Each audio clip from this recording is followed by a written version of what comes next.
Friends, ఎలా ఉన్నారు? బాగున్నారా? నేనైతే బాగున్నానండి. ఇంతకుముందు మన వీడియోలో మట్టి కుండలో కంపోస్ట్ని ఏ విధంగా తయారు చేసుకోవాలో చూసాము. అదేవిధంగా వాటర్ బాటిల్లో కంపోస్ట్ని ఏ విధంగా తయారు చేసుకోవాలి, అలా చేయడం వల్ల ఎలాంటి ఉపయోగాలు ఉంటాయి, ఇంకా ఏమేం ప్రాబ్లమ్స్ వస్తాయి, అవన్నీ కూడా మనం పూర్తిగా తెలుసుకున్నాం. అయితే ఇంతకుముందు ప్రీవియస్ వీడియోస్లో చూపించిన ఆ కంపోస్ట్ వచ్చి పూర్తిగా తయారు కావడానికి కొంత టైం అనేది తీసుకుంటుంది. కానీ ఇప్పుడు ఈ వీడియోలో మీరు చూసే ఈ కంపోస్ట్ని చాలా తొందరగా, అంటే ఒక 10 days కల్లా మనం తయారు చేసుకోవచ్చు.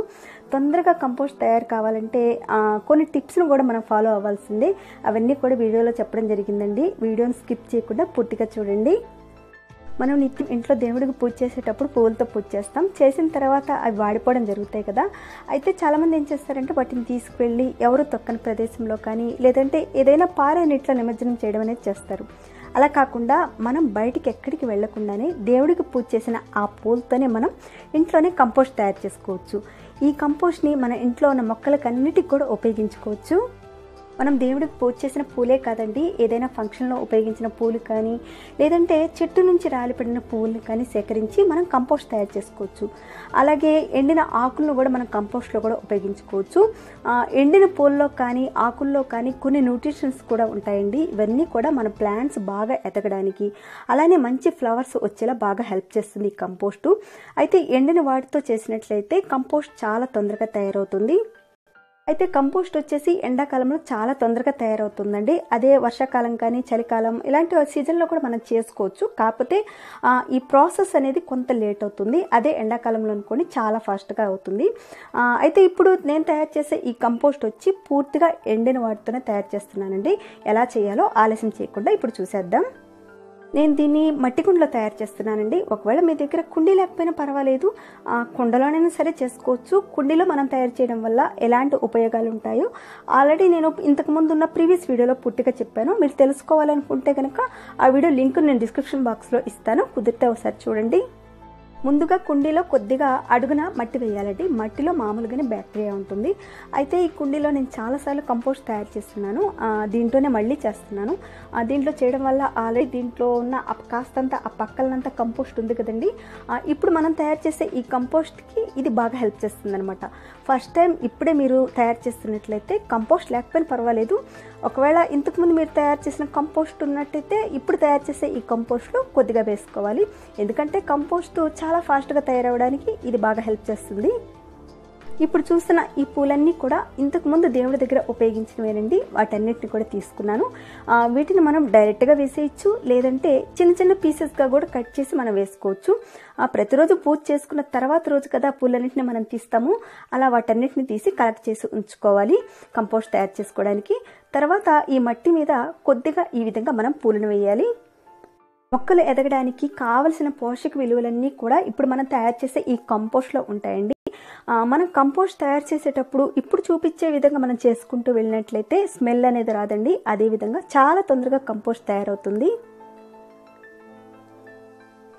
ఆ తర్వాత ఆల్రెడీ ముందుగానే ఎండపెట్టి ఉంచుకున్న అరటి తొక్కలన్నింటినీ కూడా చిన్న చిన్న ముక్కలుగా కట్ చేసుకుంటున్నానండి కంపోస్ట్లో వేయడానికి.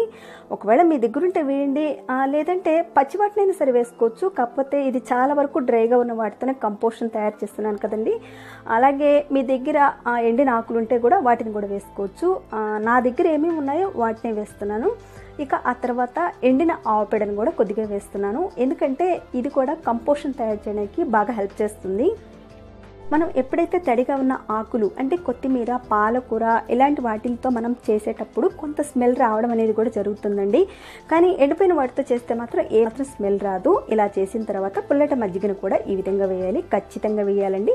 తర్వాత కొద్దిగా వాటర్ని ఈ విధంగా చిలకరించాలి. పుల్లటి మజ్జిగను ఎందుకు వేయాలంటే దీంట్లో ఉన్న బ్యాక్టీరియా అంతా కూడా ఈ వేస్ట్ అంతా కూడా తిని బాగా కంపోస్ట్ని తయారు చేస్తాయి. అందుకని మనం పుల్లటి మజ్జిగను వేయాలి. ఇక ఆ తర్వాత మట్టిని కొద్దిగా ఈ విధంగా వేసుకోవాలి. ఇప్పుడు మనం తయారు చేసే ఈ కంపోస్ట్లో పూజలో వాడిన పూలే కాకుండా ఇంకా మీ దగ్గర ఏవైనా ఎండిని ఉంటే కనుక ఉపయోగించుకోవచ్చండి. అంటే ఎండిపోయిన ఆకులు ఇలాంటివి ఉన్నాయనుకోండి, వాటిని కూడా ఉపయోగించుకోవచ్చు. ఇక్కడ నేను పూర్తిగా డ్రైగా ఉన్న వాటితోనే కంపోస్ట్ని తయారు చేస్తున్నానండి. తర్వాత మళ్ళీ మనం పూలను ఈ విధంగా వేయాలి. ఇలా 1 by 1 మనం చేసుకుంటూ వెళ్ళాలన్నమాట. డ్రై కాకుండా పచ్చిగా ఉన్న వాటితో కంపోస్ట్ ఎలా చేసుకోవాలనేది ప్రీవియస్ వీడియోలో చెప్పానండి. తర్వాత మనం ఎండిన ఆవు పేడ కూడా వేయాలి. కంపోస్ట్కి ఎండిన పేడది మాత్రం వేయకూడదండి. ఎండిన ఆవు పేడది మాత్రమే మనం ఉపయోగించాలి. ఒకవేళ మీ దగ్గర ఎండిన ఆవు పేడ లేకపోతే గోమూత్రం కూడా వేసుకోవచ్చు. రెండు ఉన్నాయనుకోండి, రెండు కూడా మనం యూజ్ చేసుకోవచ్చు. ఈ గోమూత్రం ఎండిన ఆవు పేడ వేయడం వల్ల కంపోస్ట్ తయారీలో ఎటువంటి ప్రాబ్లం రాకుండా చక్కగా కంపోస్ట్ తయారీ అయ్యే విధంగా హెల్ప్ చేస్తుందండి. ఎప్పుడైనా కంపోస్ట్ తయారు చేసేటప్పుడు ఇప్పుడు మీరు చూస్తున్నట్లుగా ఈ విధంగా మనం తయారు చేసుకుంటూ వెళ్ళాలండి. మనం కంపోస్ట్ని తయారు చేసేటప్పుడు చేత్తో ప్రెస్ చేస్తూ తయారు చేయకూడదండి. కంపోస్ట్ ఎప్పుడు కూడా లూజ్గా ఉంటేనే ఎయిర్ అనేది లోపలికి వెళ్ళి తొందరగా కంపోస్ట్ తయారవుతుంది. లేదంటే మీరు అంతా వేసేసి బాగా ప్రెస్ చేసి మీరు కంపోస్ట్ తయారు చేశారనుకోండి, స్మెల్ వచ్చేస్తుంది అనమాట. అలా కాకుండా ఇప్పుడు నేను చూపించే ఈ పద్ధతిలాగా మీరు చేశారనుకోండి, స్మెల్ రాదు, ఇంకా పురుగు కూడా పట్టదండి. కాకపోతే మనం డ్రైగా ఉన్న వాటితోనే మనం కంపోస్ట్ తయారు చేస్తున్నాం కాబట్టి చాలా వరకు స్మెల్ రాకుండా ఉంటుంది, ఇంకా పురుగు కూడా పట్టదు. కొంత మట్టిని వేస్తున్నాం కాబట్టి ఇప్పుడు కొంచెం వాటర్ని మనం ఈ విధంగా చిలకరించుకోవాలి. ఎక్కువ వాటర్ని మాత్రం పోయకండి, స్మెల్ వచ్చేస్తుంది. నేను చాలా వరకు తడిగా ఉన్న కంపోస్ట్ తయారు చేయటం లేదు కదా, ఇక్కడ డ్రైగా ఉన్న వాటితోనే కదా తయారు చేస్తున్నాను. కాబట్టి కంపోస్ట్ తయారు కావాలంటే మధ్య మధ్యలో కొంచెం వాటర్ని చిలకరించుకోవాల్సిందేనండి.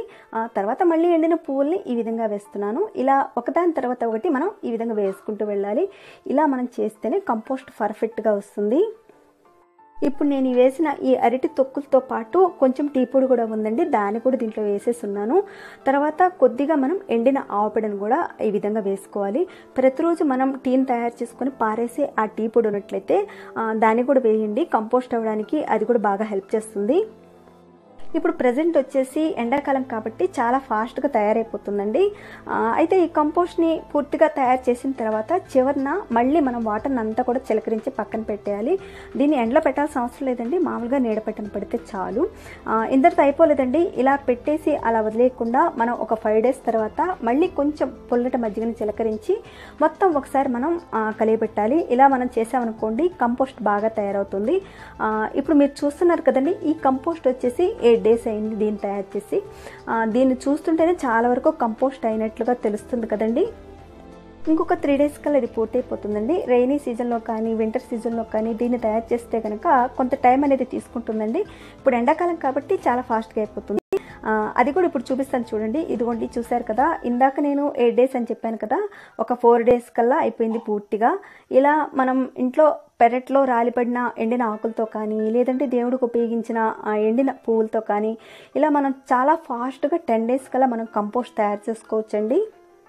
ఇంత ఫాస్ట్గా మనం కంపోస్ట్ తయారు చేసుకోవాలంటే ఇప్పుడు మనం చూసిన విధంగా మిగిలిన పూలతో కానీ అలాగే ఆకులతో కానీ మనం చేసుకోవాలండి. అంతేకాని ఎండిపోయిన చిన్న చిన్న కొమ్మలు, పుల్ల మొక్కలు ఇలాంటివి ఉంటాయి కదండి, వాటిని మాత్రం ఉపయోగించకండి.